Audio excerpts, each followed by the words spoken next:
Entonces, hoy día vamos a hablar sobre la República Liberal. La idea es que ustedes comprendan las principales propuestas del liberalismo en Chile y hay que analizar también las repercusiones de este pensamiento liberal en Chile durante el siglo XIX. Pero antes vamos a ver lo que vimos la clase anterior. La clase anterior nosotros estuvimos hablando sobre la República Conservadora. La República Conservadora se desarrolla este periodo entre 1831 y 1861. Se fundamenta en el pensamiento conservador, ¿cierto? Que nosotros lo estuvimos conversando, que es principalmente, corresponde a la centralización administrativa, el dominio de la aristocracia, una gran influencia de la Iglesia Católica, y por supuesto todo esto dentro del marco de las ideas políticas que tenía este personaje que también analizamos, que es Diego Portales, que es el gran artífice, ¿cierto? El gran arquitecto del pensamiento conservador. Entonces los conservadores piden un gobierno fuerte, en desmedro, ¿cierto?, de las libertades individuales. Acá los conservadores van a ser partidarios del autoritarismo, de que las libertades tienen que estar congeladas mientras que se logra llegar a un progreso económico, intelectual, político, etc. Mientras tanto, mientras logramos tener una sociedad ideal, lo que tenemos que tener es un gobierno autoritario, fuerte, centralista, ¿vale? Como que el poder tiene que tener las riendas bien cortas. Eso es lo que piensan los gobiernos conservadores. Dentro de estos gobiernos, bueno, el periodo conservador, ¿cierto?, se organiza con la Constitución de 1833, una constitución bastante autoritaria y que le entrega predominio, establece un predominio del Ejecutivo, o sea, del presidente, sobre el Legislativo, sobre el Congreso. ¿Ustedes saben para qué sirve el Congreso?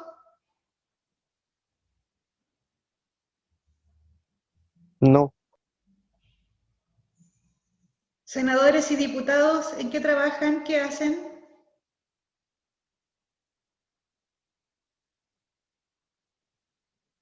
yo al menos no sé. Hacen las leyes, pues.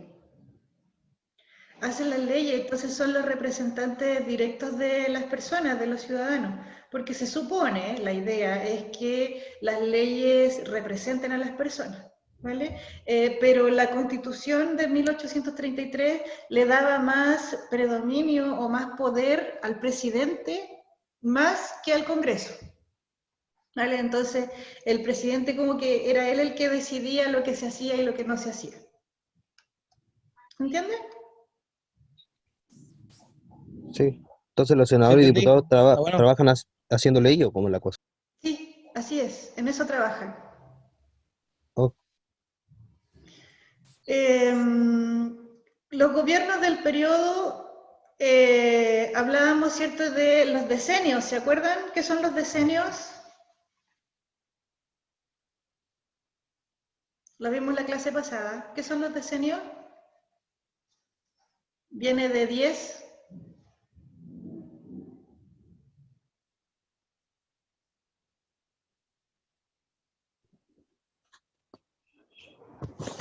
Ya, pues. yo no sé.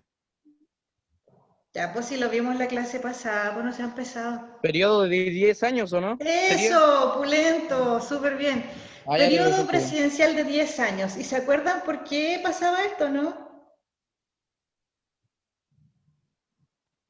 ¿Por qué pasaba qué cosa? Me va mal Uy, me va el... mal el internet a mí también, güey. No sé qué pasa. Pucha. Creo que el internet en todo el mundo anda fallando.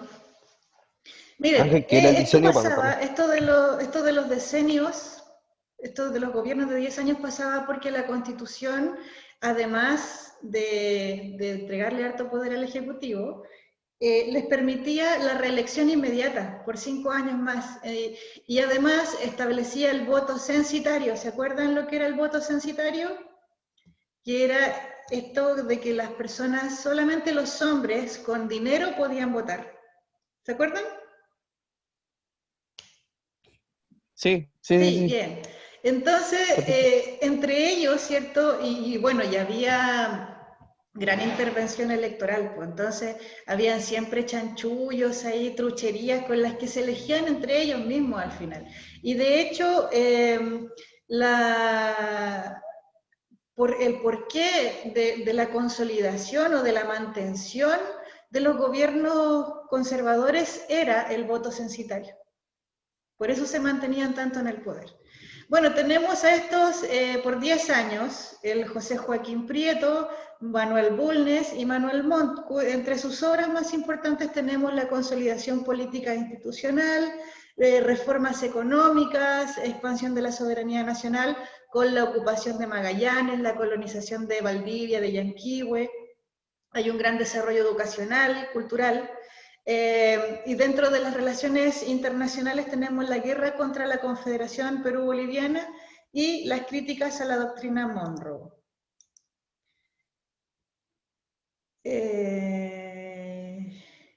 Chicos, traten, cuando esté compartiendo la pantalla, por fin traten de no escribir en el chat porque me cuesta mucho, me quedo pegada. Entonces, prendan su micrófono y digan lo que tengan que decir nomás, ya yo no me voy a enojar. ¿Viste? Ahí se quedó pegado otra vez. Ya, de la clase anterior, ¿quedó alguna duda, alguna pregunta? Ninguna por ahora.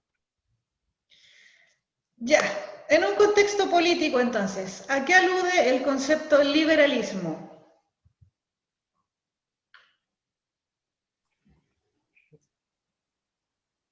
¿Qué significa alude? No conozco esa palabra. ¿Qué significa el liberalismo? A ver.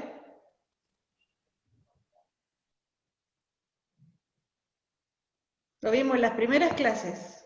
Creo que fue la primera clase. Creo que era una doctrina, algo así, creo que era, ¿no? Sí, es una doctrina política, pero ¿qué es lo que ellos piden siempre? Si se llama Libertad. liberalismo, libertad, pues súper. Es Ya, miren. como un movimiento. ¿Mm? Es como el liberalismo fue un movimiento, así como... Son tan inteligentes. ¿Viste? Solo tienen mala memoria. Está todo en sus cabecitas. Solo tienen que buscarlo. Hagan así para que se revuelvan y salgan. La República Liberal en Chile comprende el periodo entre la elección del gobierno, se le llama gobierno conciliador porque él hace una fusión entre liberales y conservadores. Empiezan a coquetear entre ellos. Y se juntan y llevan a un candidato que no es ni chicha ni limonada, es como de las dos. Siempre la política funciona así, con coqueteos. Este es José Joaquín Pérez, es el último decenio, el último que dura 10 años en el poder. Y termina la República Liberal con la Guerra Civil de 1891, eso fue horrible, también lo vamos a conversar.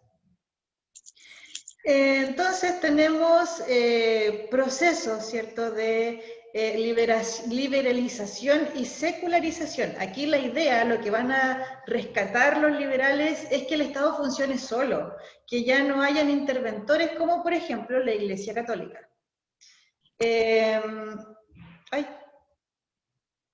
Entonces, el liberalismo, ¿cierto?, lo que indica es la dominación del principio de participación en la organización del Estado. Los liberales defienden ideas como un gobierno representativo. Como ya les dije, la idea de los liberales es que el poder se concentre en el Congreso, porque senadores y diputados, ¿cierto?, vienen siendo los representantes directos del pueblo, toda vez que ellos son los que hacen las leyes que representan a los ciudadanos. También pregonan ideas como la modernización económica y la libertad de conciencia. Entonces, el pensamiento liberal tiene principios que son, por ejemplo, esto ya lo hemos visto varias veces, el individualismo, la libertad y la igualdad civil, la propiedad privada, el Estado de Derecho, un gobierno representativo, eso es muy importante, y la separación de poderes, además de un Estado laico. ¿Alguien sabe lo que es un Estado laico? No.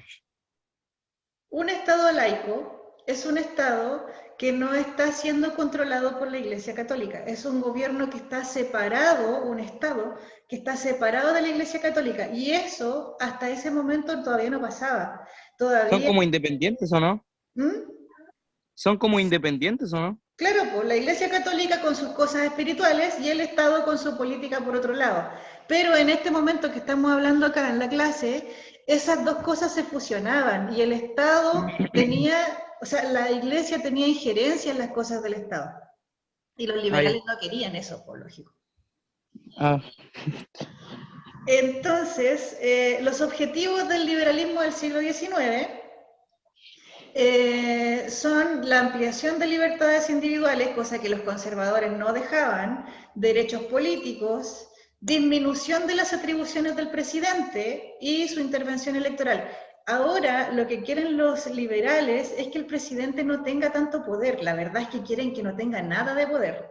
La idea de los liberales siempre está concentrar el poder en el Congreso y que los congresistas sean los que lleven la batuta y los que controlen el poder de verdad.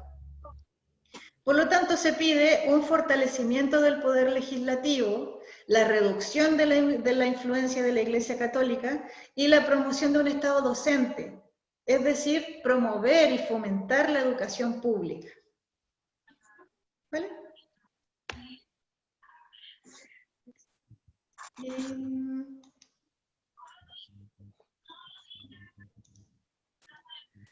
Ya. Factores importantes que influyen, ¿cierto?, en la difusión de las ideas liberales es, por ejemplo, la política de Manuel Bulnes, que siempre mostró un gobierno bastante tolerante con las ideas liberales. El movimiento cultural de la década de 1840, que promueve una modernización y un fomento a la cultura chilena. ¿Vale? Esto influido mucho por la llegada de artistas e intelectuales extranjeros. Por ejemplo, Claudio Gay, Andrés Bello, por ejemplo. La instalación de comerciantes europeos en Valparaíso. O sea, ustedes saben que los comerciantes siempre van a tener un pensamiento político liberal, porque la idea es la libertad de comercio. Y el regreso de jóvenes aristócratas, que habían sido formados intelectualmente en Europa. Porque siempre lo que viene de Europa viene imbuido con esta idea, empapado de esta idea de la ilustración, ¿vale? ¿Quiénes acogen el liberalismo en Chile? ¿Quiénes se adhieren a esta idea del liberalismo? Los jóvenes, por supuesto, que rechazan el autoritarismo conservador. Donde tenga un conservador voy a tener mano dura, ¿cierto? Pocas libertades. Por lo tanto, al que no le gusta eso, le gusta el liberalismo. Los empresarios de la minería y el comercio y las élites provinciales también, porque ellos piensan que la provincia tiene muy poca injerencia en la política y que existe mucha centralización del poder, o sea, como que todo pasa en Santiago. Y por eso la élite o las élites provinciales buscan contrarrestar este centralismo de Santiago. Y por eso se adhieren a los movimientos liberales. Entonces, José Joaquín Pérez es apoyado, como les decía, por la fusión liberal conservadora. Dentro de su gobierno, este fue el último decenio, el último gobierno que duró 10 años. Tenemos la guerra contra España por ayudar a Perú, el tratado con Bolivia en 1866, donde se pelean aquí parte del desierto de Atacama y al final fija los límites entre Chile y Bolivia y le da una suerte de mediación y como una repartija entre Bolivia y Chile de las guaneras y las mineras. Aquí en 1870, en el gobierno de José Joaquín Pérez, se pone fin a la reelección presidencial. Aquí ya no se pueden volver a elegir los mismos presidentes. Y propone también, establece, no propone, la libertad de cultos. ¿Se acuerdan que antes nosotros, la Constitución del 33, decía que nosotros éramos un Estado confesional, que ¿cómo se llama? La religión oficial del Estado era la religión católica? Ahora ya no. Ahora existe libertad para yo profesar cualquier tipo de religión que quiera. Después, Federico Errázuriz, muy importante, hace un montón de reformas constitucionales que ayudan, ¿cierto?, a fortalecer la idea de que el Congreso tiene que tener el poder, ¿vale? Y le baja ciertas o bastantes atribuciones al presidente y se las entrega al Congreso, que era lo que al final los liberales buscaban. Se promulga el Código Penal, muy importante porque el Código Penal es un librito en donde salen escritos todos los delitos, todo lo que es considerado delito y el castigo que tiene ese delito. Eso corre tanto para los chilenos como para los extranjeros, ¿vale? El que esté en suelo chileno tiene que conocer el Código Penal porque tiene que saber qué es lo que es considerado un delito y qué no. Se remodela Santiago también, se crea el Ministerio de Relaciones Exteriores. Luego viene aquí Aníbal Pinto, tenemos una grave crisis económica, gran inflación, lo que produce la ley de inconvertibilidad de billetes. Antes la gente cambiaba sus billetes por oro, porque claro, pues si tú te pones a pensar, un billete es un pedazo de papel, nada más. Un pedazo de papel, claro. Sí, las monedas que eran como más. Exacto, entonces es solo un pedazo de papel y para la gente hasta ese momento no tenía ningún sentido tener un pedazo de papel, sí era mejor tener oro porque el valor de cambio del oro es mucho más grande que el de un pedazo de papel, ¿cierto? ¿Sí o no? Es como lógico, ¿cierto?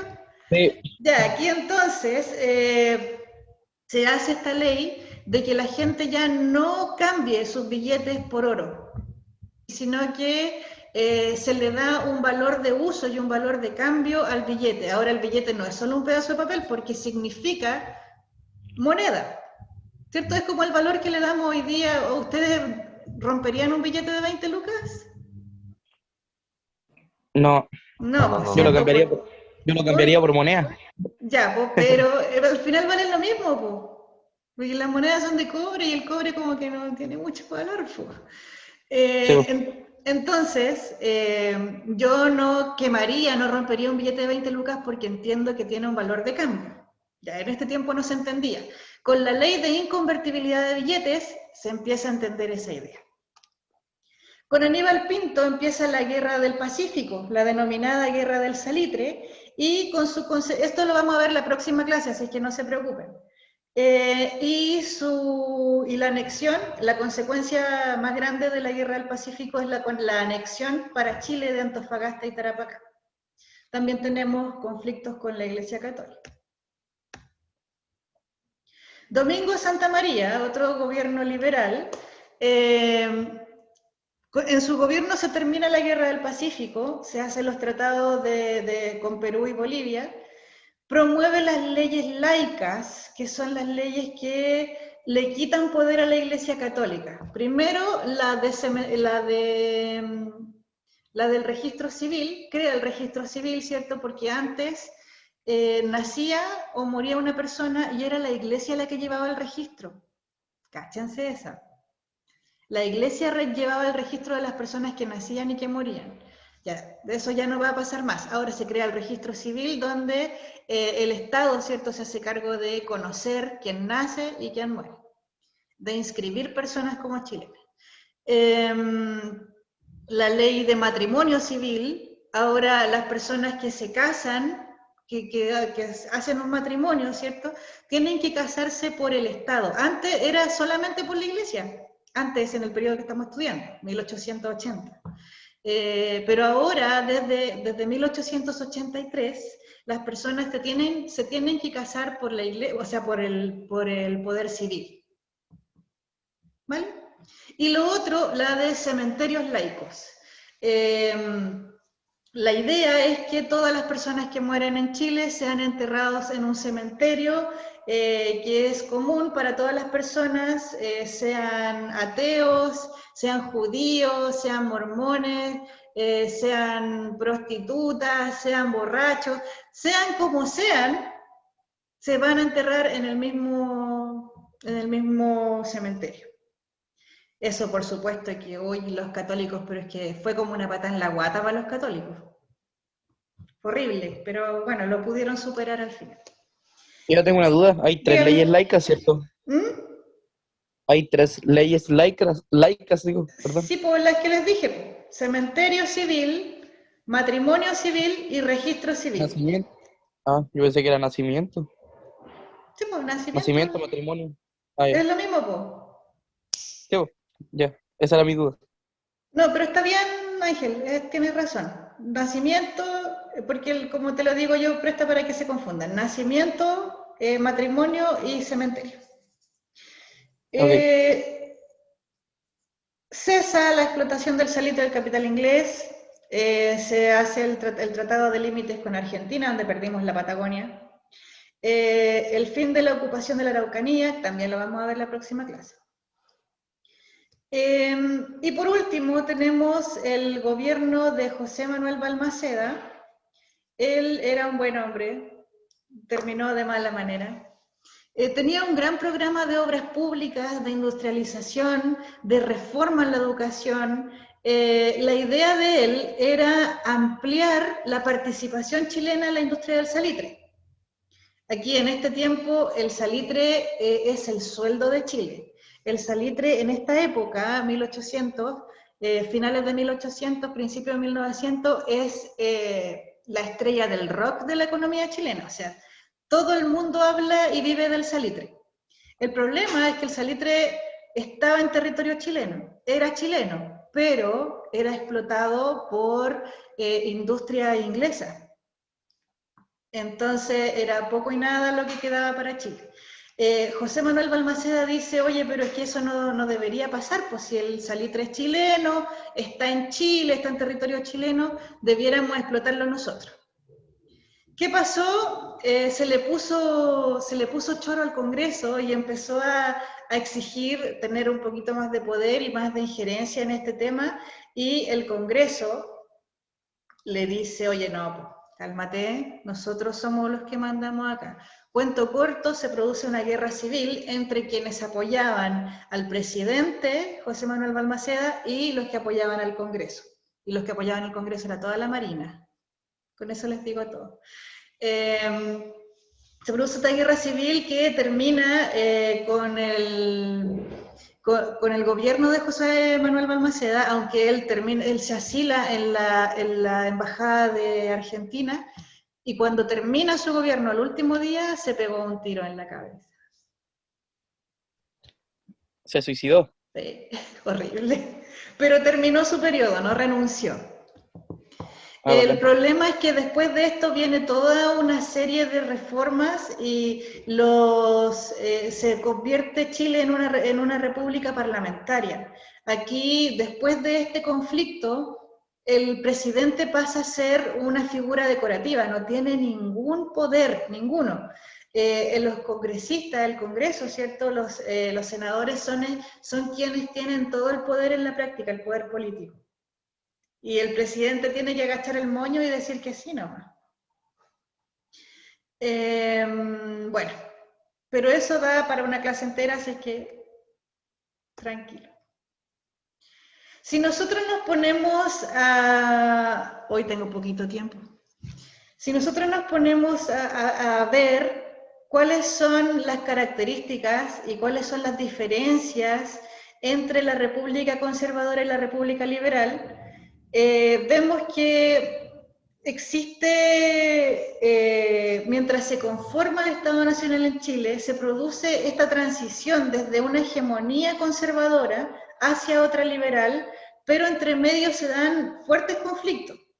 Si hacemos una balanza o un equilibrio, ¿cierto? Si hacemos un balance de estos dos periodos, tenemos que la República Conservadora, que va desde 1831 hasta 1861, tenemos que existe la supremacía del presidente sobre el Congreso.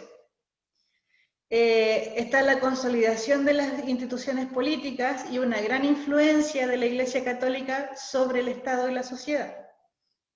Por otro lado, de 1861 al 91, se reducen las atribuciones del presidente, todo lo contrario, ¿cierto? Se fortalece el Congreso, surgen nuevos partidos políticos y hay transformaciones liberales, como por ejemplo la liberalización y la secularización de la política. Tenemos también una política educacional en donde está la pugna entre el Estado docente y la libertad de enseñanza, la relación entre la Iglesia y el Estado, en donde estamos hablando del Estado laico, ¿cierto?, sin injerencia de la Iglesia Católica, versus el Estado confesional, y el conflicto entre los poderes del Estado. Siempre está este conflicto. ¿Quién manda más? ¿El presidente o el Congreso Nacional? ¿Hay alguna duda, alguna pregunta?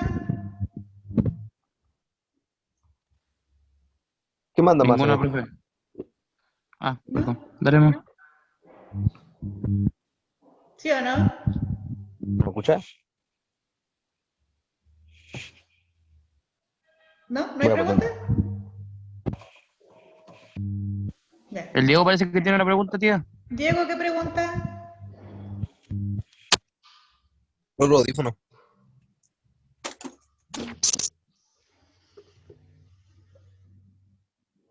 Ya, entonces, la República Liberal va entre 1861 y 1891. Se fundamenta en el pensamiento liberal que corresponde a la ampliación de libertades y derechos civiles, se oponen a los gobiernos conservadores y a la Iglesia Católica, disminuye la autoridad del presidente y se fortalece el poder legislativo. Eso siempre ténganlo presente. Disminución de la autoridad del presidente y fortalecimiento del poder legislativo, o sea, del Congreso. Esto provoca ciertas aspiraciones de reforma política que se expresan en las revoluciones liberales de 1851 y 59, donde se hacen estas reformas constitucionales. Los gobiernos del periodo tenemos a José Joaquín Pérez, Federico Errázuriz, Aníbal Pinto, Domingo Santamaría y el último, José Manuel Balmaceda. Las obras principalmente van entre la expansión económica y territorial, el fortalecimiento de las libertades y los derechos civiles, el desarrollo educacional, procesos de liberalización política y de secularización del Estado. También el liberalismo se expresa en el movimiento cultural de 1842, en donde se establece y se promueve, ¿cierto?, una modernización de la cultura chilena. La idea es promover la literatura, sobre todo chilena. Se ven nuevas formas de socialización política, en la conformación de clubes, sociedades, partidos políticos. Es bien diverso el espectro político en este momento. ¿Alguna duda, alguna pregunta?